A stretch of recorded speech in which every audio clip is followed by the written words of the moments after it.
वो क्रिया रुक ही नहीं रही, ये नहीं पता कब करके चला जाता है। ये तंत्र के वश में जहां ये जाता है, ये जो वॉचमैन है ये भी सब आपके तंत्र के वश में है। टोकरी नींबू की भरी, कटे हुए रखे हैं, ऐसे त्रिकोण जैसे निशान लगे हुए हैं सिंदूर से। नमस्कार दोस्तों, मैं कंवर राठी आप सबका स्वागत करता हूं। आप सब खुश रहे, स्वस्थ रहे, मस्त रहे, इसी उम्मीद के साथ में आज मैं आपको एक ऐसी हॉरर स्टोरी सुनाने वाला हूं, अचंभित कर देगी। एक तांत्रिक भूत प्रेतों को वश में करके कैसे कैसे काम कराता है तंत्र क्रियाओं से। लालच इतनी बुरी बला होती है कि करने वाला भी और कराने वाला भी अंधे हो जाते हैं लालच में, पैसों के लालच में।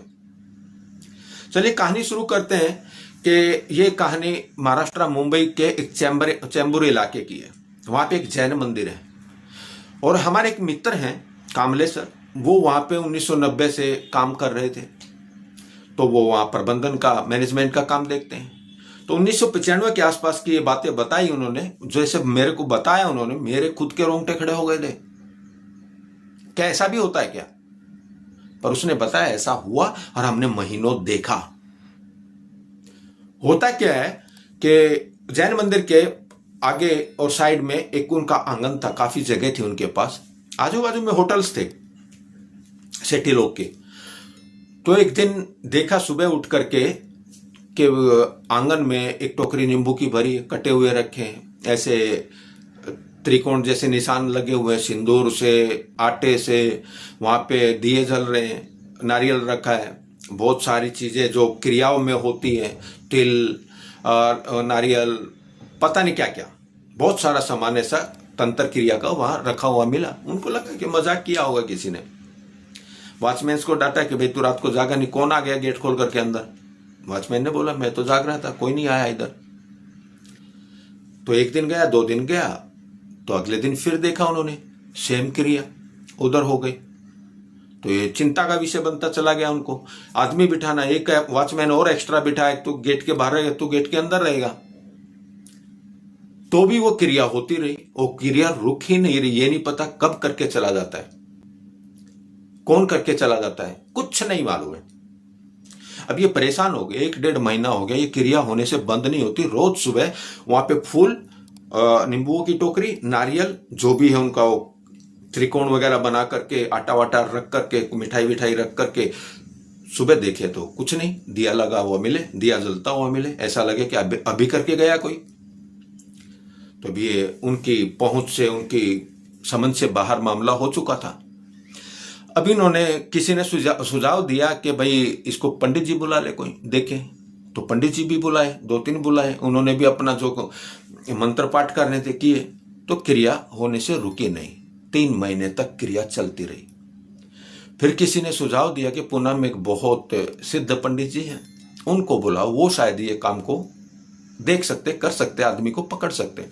सब बिठा लिया, 10-10 आदमी वॉच करने के लिए रख लिए, पर कोई कब करके जाता है, कब निकल जाता है, कुछ पता नहीं चलता। तो उन्होंने पुणे में पंडित जी को संपर्क किया, पंडित जी को रिक्वेस्ट करके बुलाया। तो पंडित जी ने वहां करके देखा, वहां की वाइब्रेशन देखी कि यहाँ तो कुछ गलत है भाई, तांत्रिक क्रियाएं हो रही हैं और तंत्र मंत्र से ये सब हो रहा है, किसी को दिखाई नहीं देगा, तो क्या करें?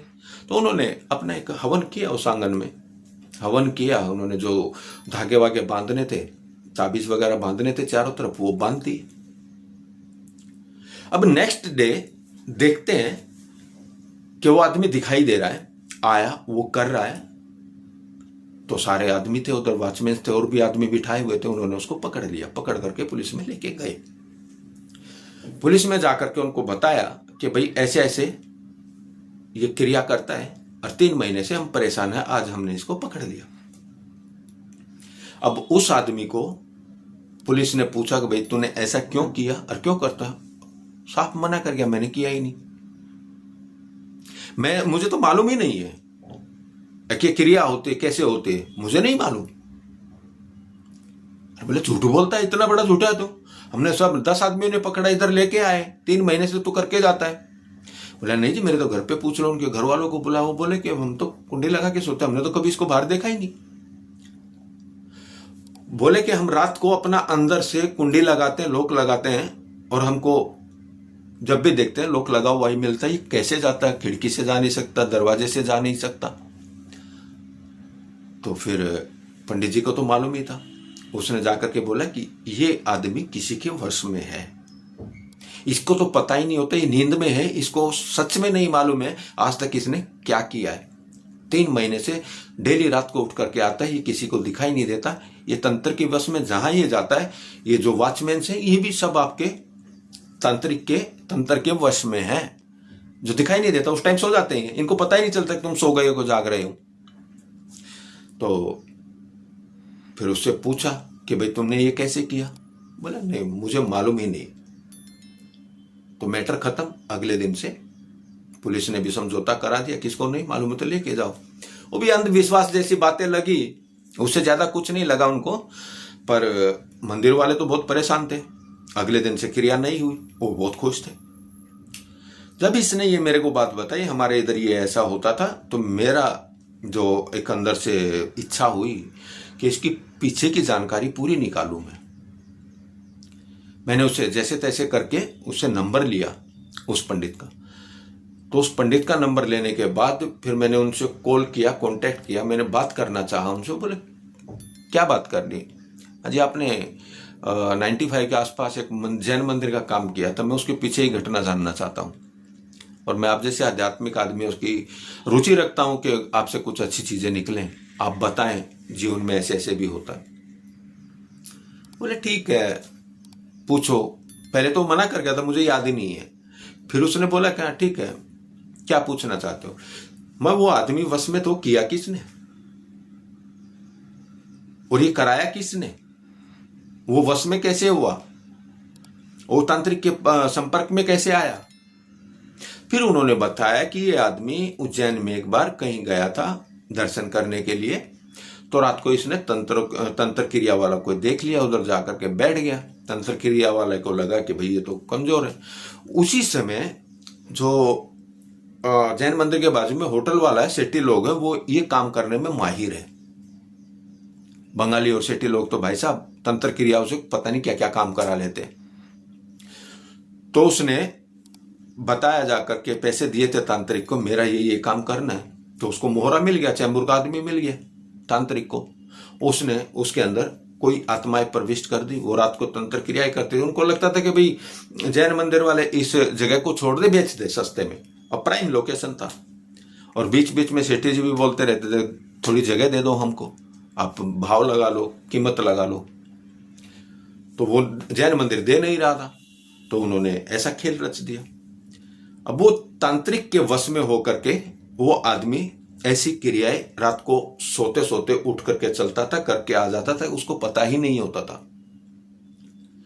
और जो सेठी है, सेठी को सब मालूम है, वो रोज देखता था क्या हो रहा है क्या नहीं हो रहा है, और उसको लग गया था कि अभी तेरे को ये प्लॉट मिलने वाला है, तेरा होटल का दायरा बढ़ाएंगे और वो सब करेंगे। पर उस पूना वाले सिद्ध पंडित जी ने उनके सारे काम पे पानी फेर दिया। अब ये उन्होंने जो तांत्रिक क्रियाओं को बंद किया और उसको काटने का जो तरीका था वो सुनिए, वो सबसे इंपॉर्टेंट है। वो कैसे होता है? उनको मालूम था कि तंत्र क्रियाएं सिर्फ एक जगह नहीं चलती, जहां गायत्री के पाठ होते हैं, जहां महामृत्युंजय होता है, जहां हवन होता है गायत्री का, वहां पे कोई भी नेगेटिव चीज, चाहे तंत्र की क्रिया हो चाहे मंत्र की क्रिया हो, कुछ भी काम नहीं करती। उन्होंने वहां पे हवन किया गायत्री का, गायत्री के पाठ कराए पंडित बिठा करके, और सब गायत्री का सब उसने चारों तरफ से सील कर दिया। गायत्री के अलावा यहाँ पे कुछ नहीं। महामृत्युंजय के लिए 2 पंडित बिठा दिए, तुम करते रहो, आने दो। तो उसकी वजह से वो सारी क्रियाएं होना बंद हुई हैं, और आज तक उस मंदिर में कोई क्रिया नहीं हुई। पर हाँ, उस सेठी का काफी बड़ा नुकसान हुआ था, आग भी लगी थी उसके होटल में। फिर उसने भी उसी पंडित से जाकर के माफी मांग करके वापस बोला कि मैं ऐसी क्रिया कभी दोबारा नहीं कराऊंगा।